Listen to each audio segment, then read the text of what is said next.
Okay, now, let's talk about lying. Dr. Fisher told you, and it's our position that it's correct, that there is no such thing as a person who is incapable of lying. Although I suppose if the person were mentally retarded and couldn't even speak, then maybe they'd be incapable of it.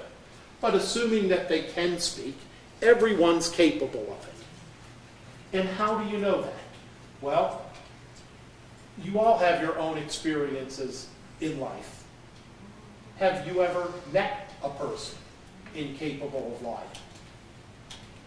Are you yourselves such people, totally incapable of ever lying, no matter what the circumstances?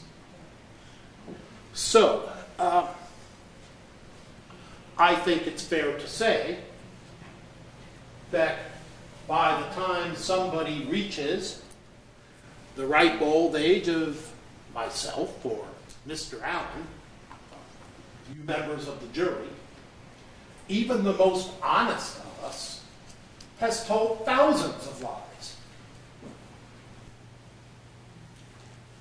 Like when somebody calls my office and I'm in the bathroom. And I tell them, say I'm in conference, say I'm not here. I don't say, tell that person Lawrence is in the bathroom. It's a lie. Now,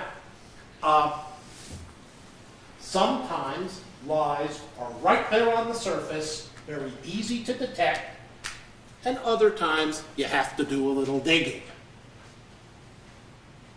Now, what's right there on the surface? Monica Allen. Right there on the surface.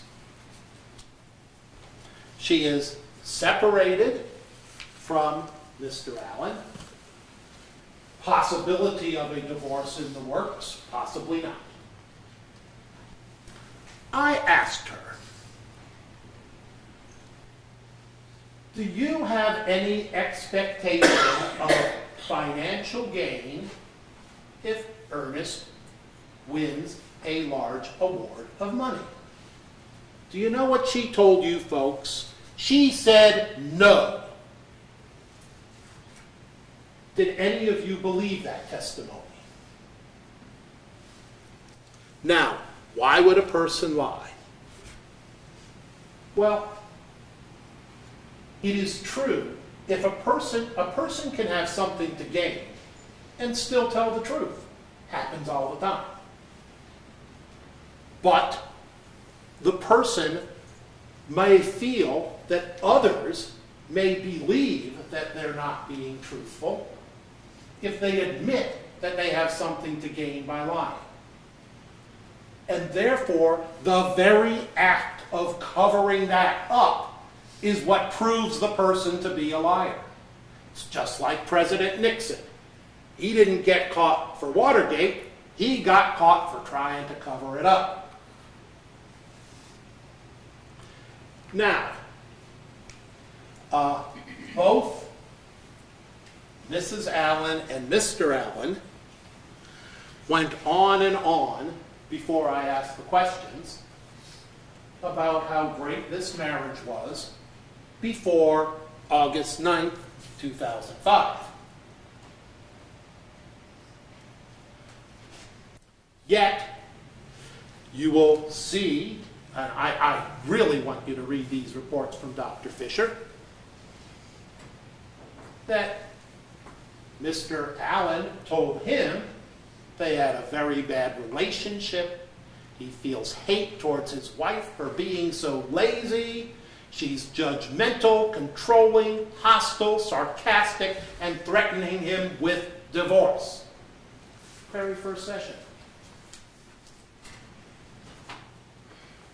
So, do you folks believe, or do you not believe, that Mrs. Allen was trying to paint a picture of an idyllic pre-August 9th marriage that simply didn't exist?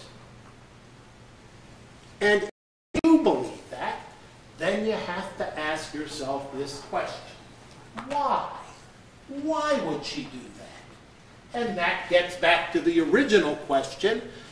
Ma'am, do you have any expectation or hope of financial gain from this lawsuit? I don't know. I mean, at the beginning they told us, but I've lost track. Some of you were married, some of you were divorced.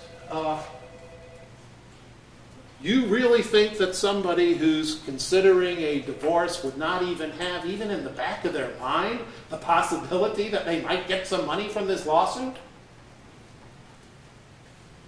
Well,